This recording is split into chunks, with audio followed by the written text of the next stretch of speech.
Welcome back. Senate President Rob Wagner assigned the Moda Center renovation bill to the Senate Rules Committee. Bills must pass through committees before going to the full Senate for a vote. That committee held one public hearing on the bill Wednesday, February 11th. The work session is scheduled for Monday morning, the 16th. Joining me now is Senate Minority Leader Bruce Starr, who serves as the vice chair of the Senate Rules Committee. Thanks for being here. Yeah, happy to be here. In the bill's current form, what's the chance of it being passed by the committee? Well, in its current form, I think the chances are slim. The bill needs some sideboards. There needs to be some amendments. Ultimately, this is a lot of Oregon taxpayer money, and we need to ensure that Oregon taxpayers are protected. What amendments would you like to see to this proposal? Well, for one, I need a guarantee that the new owner will keep the Portland Trailblazers in Portland for at least 20 years. That's the length of the bond that ultimately the state would likely sell. So a commitment that the Portland Trailblazers stay in Portland is the number one thing that we absolutely have to have guaranteed.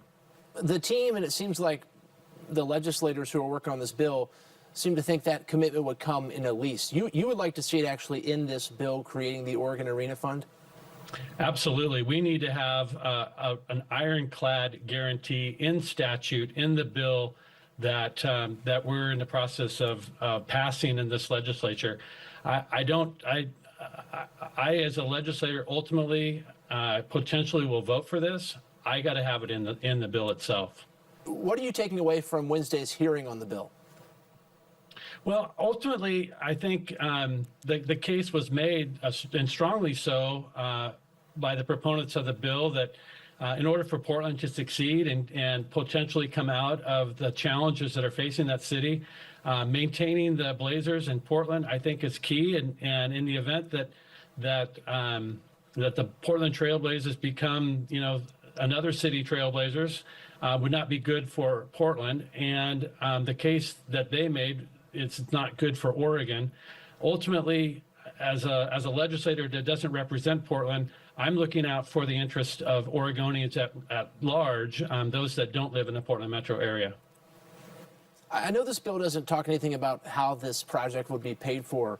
The plan, though, it would be paid for by taxes from Blazers players and other people in the Moda Center. I understand that right now that money is going to the general fund, but it doesn't seem like it will affect the broader taxpayer and the taxes they pay. Can you kind of square that? So what they're trying to do is mimic or imitate what was done with Major League Baseball in the stadium there. The difference, as you note, is that there are current Trailblazers that are paying Oregon income taxes and others that come to Oregon to play sports. When they play here and earn money here, they end up paying Oregon income taxes as well. Those dollars are already in the Oregon general fund available to spend on schools and human services and all the hosts of things that state government pays for. So yes, this will theoretically, not in theory, reality will cost us money. Current dollars that are going in other places would ultimately go to pay the bonds that would fund the renovation of the Moda Center. I guess the response is that if the team leaves, the state would lose that money anyways. Well, that's true as well. And ultimately, if the team were to leave, then the economic impacts certainly to the Portland metro area would be significant. They're making arguments that it would be significant around the state as well.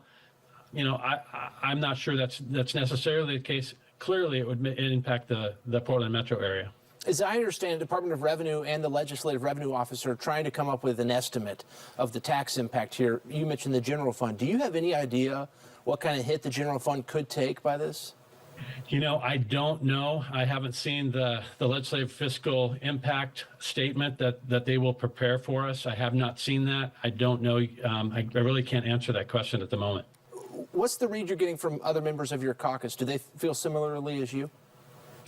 I think there's concern about Portland getting additional public money, and where are the resources for rural Oregon? Rural Oregon continues to be left behind as it relates to some of my colleagues on the Republican side of the aisle. So those are conversations that we will have in this building between the Republican caucus and the legislative leadership.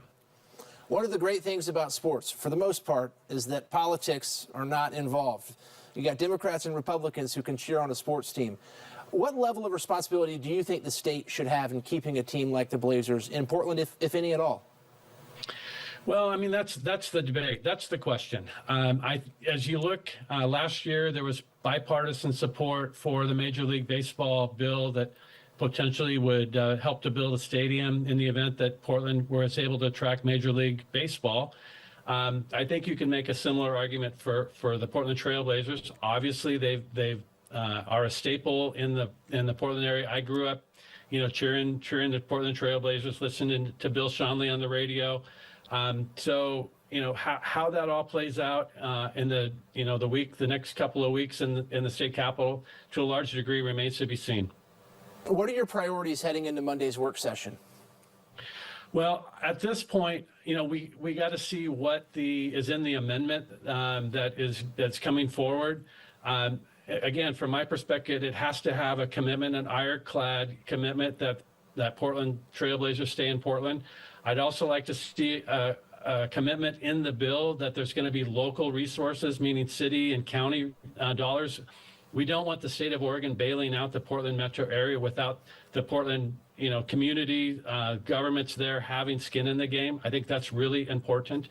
So those are a couple of the key things that I think absolutely have to be in the bill in order for us to move forward. My sense is that I doubt that the bill will be worked, meaning the bill will be moved out of committee on Monday. The committee meets again on Wednesday. My sense is that it's more likely that the bill gets worked on Wednesday. We heard from the city and the county in that meeting last week that they were going to commit funding. Was that good enough for you, or do you need a stronger commitment? No, I heard very clearly what the mayor and the commission chair said on the record. The reality is that it needs to be in black and white in the statute that says that city and county resources are going to be involved and included in securing the commitment for the Moda Center. What do you think is most important for people to know as they form their opinion about the renovation project, the debate, and what level of involvement the state should have? Well, ultimately, I would encourage Oregonians to reach out to their legislators. Let us know what you think about keeping the Trailblazers in Portland. How important is that to Oregonians that potentially don't live in Portland? And we'd like to hear from Oregonians on that point.